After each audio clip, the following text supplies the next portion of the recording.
Hey, what's up, guys, and welcome back to Lazy Couch Thoughts. Today, I kind of want to talk about a couple of the big-time performances from a lot of big players in the NFL from this past Sunday. We can just kind of dig right in. We're going to be bouncing around a lot.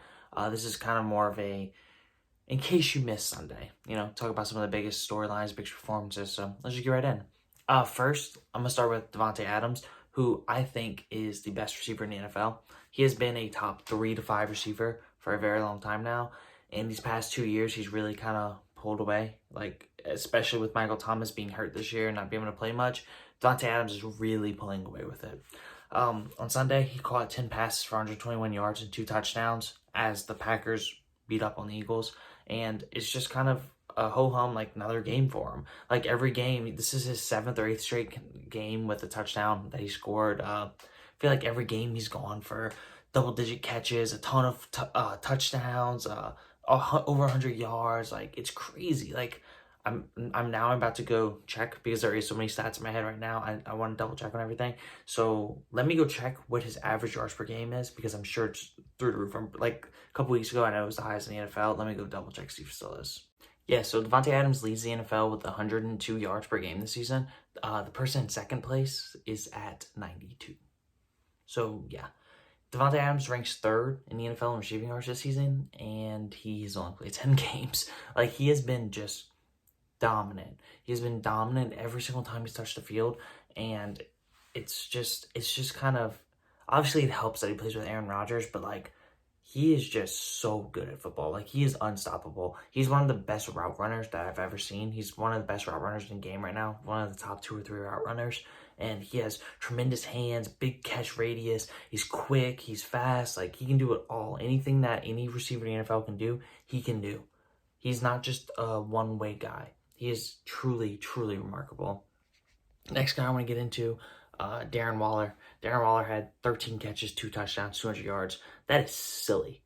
As a tight end, as any player, that's silly. But as a tight end, that is silly. He won, if you want to go check it out, I kind of cover him a little bit more in detail. He actually won the Couch Fanatic Sports Alpha of the Week this week. So go give that blog a look. But what Darren Waller did on Sunday needs to be recognized, because it's not often tight ends can do stuff like that.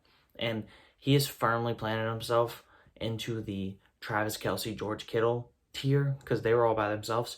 I think Waller finally earned himself into that tier, because Waller is he had a really good year last year. He's having an even better year this year.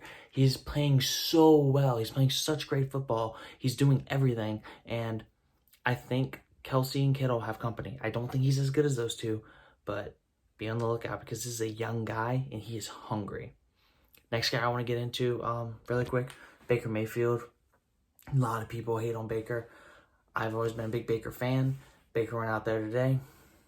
Boom, boom. 300 yards, 4 touchdowns. He had 4 touchdowns in the first half. The Browns move on to 9-3. And guys, let me address this to Browns fans first. Browns fans, please shut up and enjoy this. Do you not remember whenever you went 1-31 in the combined 2 seasons? Do y'all not remember that? Do y'all not remember the Hugh Jackson years? You're 9-3. You're gonna make the playoffs for the first time in a long time. I think 2002. You have your first winning season in 13 years. You're nitpicking everything. You gotta chill out. Sit back and enjoy it. Look in hindsight, in a few years, and say 10 years from now, if y'all are just terrible again, you're gonna be man, I really wish I enjoyed those years. Those were good years. This team's coming together. You have one of the best pure running backs, pure rushers, in Nick Chubb in the entire NFL. You have Baker Mayfield, who's starting to show real promise. You have Kevin Stefanski, who's been just awesome. He is a godsend from what you have from Freddie Kitchens. Because Kevin Stefanski is going to be one of the best. He will be viewed as one of the best coaches in the NFL within the next 2 or 3 years. What he's doing right now in Cleveland is being overlooked because of the hype that they got coming into the year last year when Kitchens was a coach.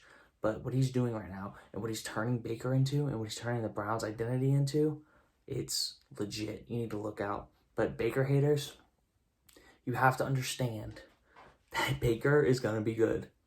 He's going to be. He's learning his 6th offense in 7 years, and he's just moving on. This is the first time he's played with a real coach since his college years, because Hugh Jackson Freddie Kitchens aren't real coaches, as we say, playing terrible football. He's not being forced to throw the ball to Odell Beckham however many times a game anymore. He's playing, and he's playing well. And as the NFL community, we gotta recognize that. We gotta give this man his due.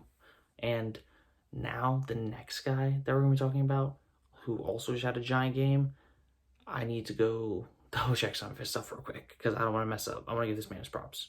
Okay, so for the last two guys, the first guy is going to be Corey Davis, wide receiver for the Titans. He had 11 catches, 184 yards, and a touchdown. That is crazy.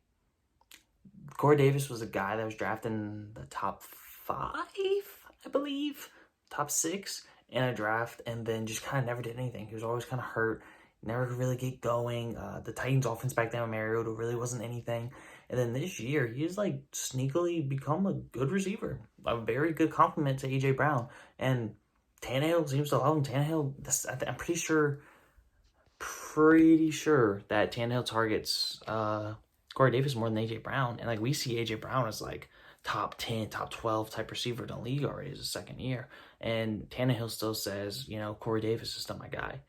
Like, Corey Davis is having a really, really good year. And if you kind of forgot who he is, this is the guy who's drafted in the top 5 after playing at a small school. It was either Central Michigan or Western Michigan, one of the two. It was a brown with the horse, I remember that. But like this was a guy who like had so much hype over his potential. He's one of the combine winners, who was just a big guy, strong, fast, agile, that all the scouts fell in love with over that ability. But he was very raw. And then he started to get injured, so he couldn't really develop. But now we're starting to see what the scouts fantasized over. A big, fast guy who is athletic and who has a giant catch radius. And he's starting to really show off.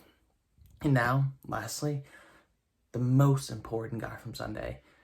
Offensive Rookie of the Year from LSU, wide receiver, Justin Jefferson. Justin Jefferson is going to win the Offensive Rookie of the Year this year. He has been one of the best wide receivers in football this year. He's in the top 5 in receiving yards this year, and he's just amazing. This guy's in the top 5 in receiving yards. The first 2 weeks, I don't even know if you can count his stats because he just didn't see the field because the Vikings just didn't understand how good this guy was. They're just like, oh, well, he played the slot at LSU, so he's probably can't play X. And then they put him out at the X in week 3, and look what happened. Like, no, Justin Jefferson was our X. And then we had Jamar Chase, who's going to be top 5 pick this year, a real one, the Blindcloth winner as a sophomore. Like, that's who played our X. So then it allowed Justin Jefferson to work in the slot and just tear people alive and break LSU and SEC records for receptions. Like, Justin Jefferson can flat out play. Like, we're starting to see stats from him that we haven't seen since Randy Moss.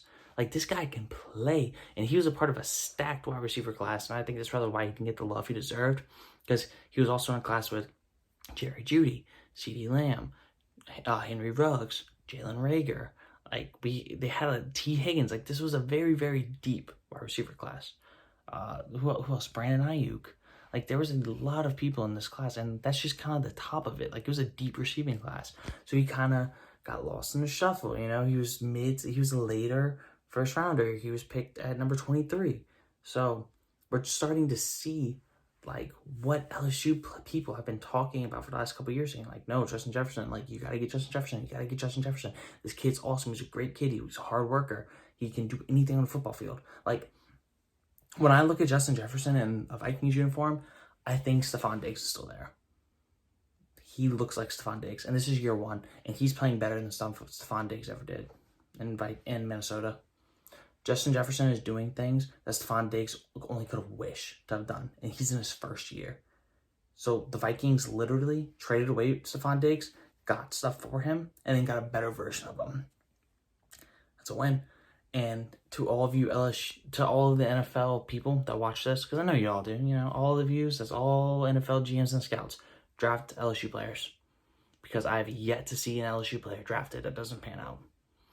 Every single LSU player, it feels like, is all NFL or a Pro Bowl or just an awesome piece, like key piece, role player for Super Bowl teams. Like every single LSU player, except for Jamarcus Russell, I guess, but like 2007. But like, when was the last LSU player that like flopped that wasn't named Jamarcus Russell?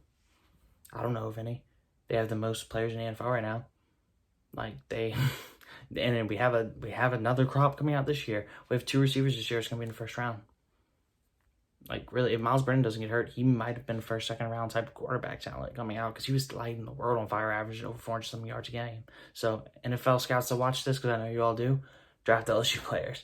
And that's going to pretty much do it for today. I wanted this to be a little bit lighter. This couch thought just kind of shine some light on some really great athletes that we have playing this game. And we are in the golden age of sports right now because I don't know why. I'm sure every generation feels this, but this is the peak that our humans have been like athletically between modern medicine and training regimens and eating habits and just, like bigger, faster, stronger than ever before. And like, I feel like all the stars are young, taking away like the Rodgers, Brady, like, the old school like quarterbacks.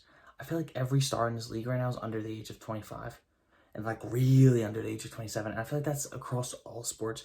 Baseball right now, the best players in baseball are all under 27. Like legit, the best players in basketball right now, not named like LeBron and Steph and like James Harden, like the futures of the league, like Giannis is 25, Luka's 20, Zion's 20, Brandon Ingram's like 23, Trey Young's 20. Like, it's all these guys. Jason Tatum's 21. Like, all these guys are so young, and this is so great for our leagues because our stars are going to be stars for a very, very long time, and there's such an abundance of stars that there's kind of a star for everyone, you know what I mean? Because, like, there's people that don't like LeBron James, but, like, okay, that's fine. Like, you cannot like Luka, but then there's also Trey Young. There's also Zion Williamson. There's also Damian Lillard. There's also, like, there's Kawhi. There's people for everyone. And between social media and between all the platforms that we have now, these stars are exposed at a bigger stage than ever before. So I am blessed to be living in this era. And that's going to do it for today. If you enjoyed this, please like and subscribe for more content like this. Comment if I missed anybody that you thought like had a great day. I'm filming this during the first quarter of the Chiefs-Broncos. So, since I filmed this, I'm sure Tyreek or Mahomes or somebody, Jerry Jeudy might just go off, and then I'm going to have to be like, oh, man, I wish I included them. So, yeah, that's pretty much going to do for today. If you liked it, please like and subscribe, and see you guys Wednesday. Peace.